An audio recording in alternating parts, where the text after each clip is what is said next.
The man who stole everything from me walked into my office, begging for help. He didn't know that I'd been waiting 10 years for this moment. That's how my story begins.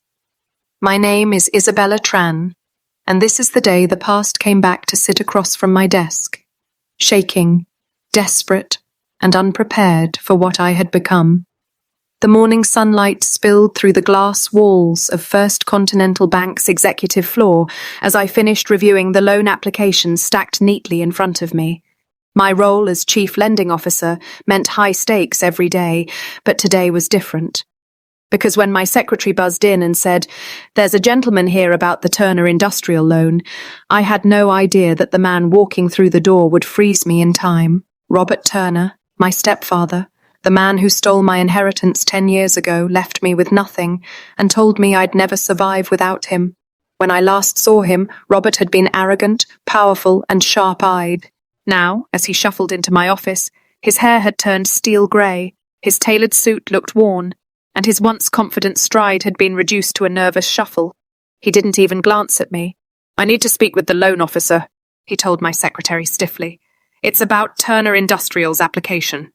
I leaned back in my chair, letting my voice cut through the air. "You're speaking to her." Robert froze, his head snapping toward me, his face drained of colour as recognition struck. "Isabella!" he stammered, his voice cracking. "Hello, Robert," I said coolly, savouring the moment. "Please, sit." 10 years earlier. At 18, I had lost my mother in a sudden car accident. She was my world, my compass, the one person who believed in me. But grief wasn't the only storm waiting. The small inheritance she'd set aside to pay for my education, $50,000 meant to give me a future, mysteriously vanished within weeks of her death. Robert, her second husband, waved a forged will in my face, declaring everything belonged to him. When I protested, he sneered, "You're just a child. You'll waste it on dreams. I'll put it to better use." Then, with a cold smile, he kicked me out of the house I grew up in. All I had was one thing: my mother's worn leather notebook. Inside were her meticulous business contacts and financial notes. I clutched it like a lifeline. And it was. That notebook helped me trace what Robert had done, and more importantly, it gave me a foothold in the financial world. While Robert basked in stolen wealth, I worked 2 jobs, studied on scholarships, and built a career in banking from scratch. I told myself I wouldn't waste energy chasing revenge. I would wait. And one day, he would walk into my world again. That day was now. Back to the present. Robert lowered himself into the chair across from me. His hands shook as he set down a briefcase. "I understand you're here about a loan," I said, my tone silky, each word calculated. "Yes, Turner Industrial. We need capital. A large expansion failed, and the company is drowning," I finished for him, watching his face. His jaw tightened. "We employ hundreds of people. Without this loan, it could mean bankruptcy." I opened his file slowly, deliberately. The financial statements screamed desperation. His company was bleeding money, over-leveraged, riddled with risky investments. "How interesting," I murmured, tapping the papers. "Does this feeling remind you of anything? Say, when you left me with nothing at 18? Robert flinched. "Isabella, whatever grievances you think you have." I cut him off and slid another folder across the desk. "You mean like these records of you transferring my inheritance into offshore accounts? Or perhaps the forged will you paraded around as truth?" His face went ashen. "How did you—" "Mom always kept receipts," I said, tapping her leather notebook on my desk. "And she taught me to play the long game." The boardroom. The next morning, I presented Robert's application to the lending committee. Around the long mahogany table sat seasoned executives. "The Turner Industrial proposal," I began, "requires careful scrutiny." I laid out the numbers. Mountains of debt, inflated valuations, reckless decisions. I didn't reveal my personal connection, only the cold facts. Janet, our risk analyst, frowned. Their debt-to-equity ratio is appalling. These collateral properties, are they really worth what they claim? I slid documents forward. Creative accounting. The true values are far lower. The chairman raised an eyebrow. Excellent work, Miss Tran. But why such detailed investigation? I kept my tone neutral. Let's just say I have a vested interest in protecting the bank from certain kinds of people. My phone buzzed under the table, a text from Julie, my best friend since childhood. He's in the lobby again. He looks desperate. I didn't need to look. Of course, Robert was waiting. The confrontation. At lunch, I found him pacing the lobby, his desperation etched into every wrinkle of his face. Any news? He asked. The committee is still deliberating, I replied smoothly. Though I must say, the property values you offered as collateral were remarkably creative. His face sagged. Isabella, please. This isn't just about me. Hundreds of families depend on Turner Industrial. Don't, I snapped. Don't try to manipulate me with guilt. Where was this concern when you left me penniless? His shoulders slumped. I made mistakes.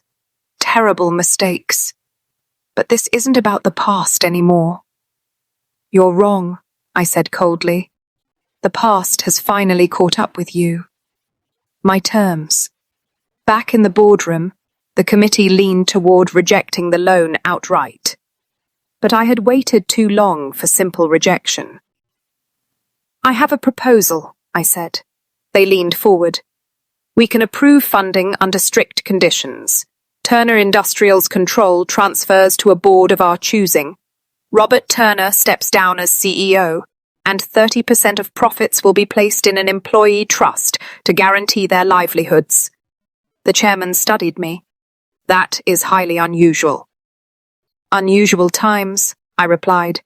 If Turner Industrial is to survive, it needs more than money. It needs transformation. By late afternoon, the decision was unanimous. The fall. Robert was ushered back into my office. His hands trembled as he signed the papers that stripped him of control. Why not just destroy me completely? He asked, voice hollow.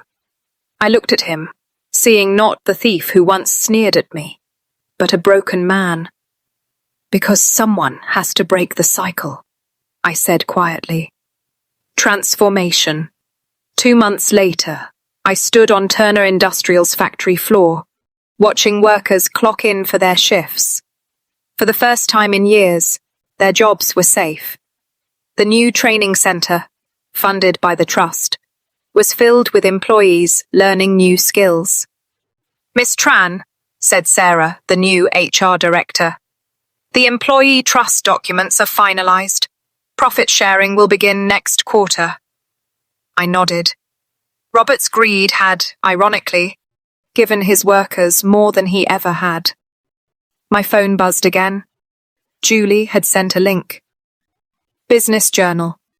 Headline: Robert Turner declares personal bankruptcy. His mansion, cars, and vacation homes, all gone. An unexpected moment.